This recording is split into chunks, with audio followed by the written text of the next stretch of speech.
प्रस्तावना। आखिर मुझे यह कहानी क्यों बतानी पड़ी?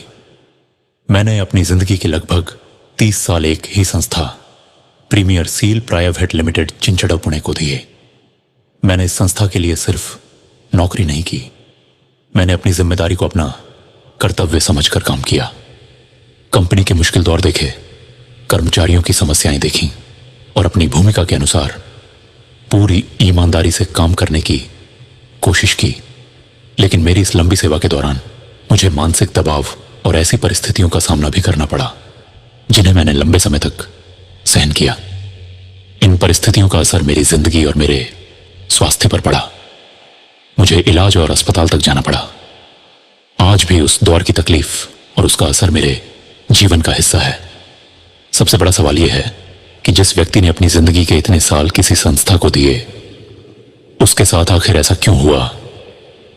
मैं यह कहानी किसी को बदनाम करने के लिए नहीं बता रहा हूं। मैंने यह कहानी इसलिए बताने का फैसला किया क्योंकि बहुत कुछ सहने के बाद मुझे लगा कि मेरी जिंदगी की सच्चाई भी सामने आनी चाहिए। मेरी सेवा के अंतिम दौर में कंपनी का कारोबार मेरी जानकारी और अनुभव के अनुसार काफी बढ़ चुका था। फिर भी मेरे योगदान और मेरी वर्षों की सेवा को लेकर मुझे ऐसे शब्द सुनने पड़े जिन्होंने मुझे अंदर तक चोट पहुंचाई। मैंने बहुत कुछ सहा, बहुत कुछ चुपचाप देखा और कई बार खुद को समझाकर आगे बढ़ता रहा। लेकिन अब मैं अपनी कहानी अपने शब्दों में बताना चाहता हूं। यह किसी के खिलाफ बदले की कहानी नहीं है।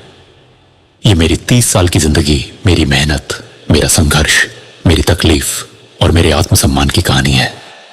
मैं जो कुछ बताऊंगा वह मेरे अनुभव और मेरी नजर से होगा। फैसला आपका होगा।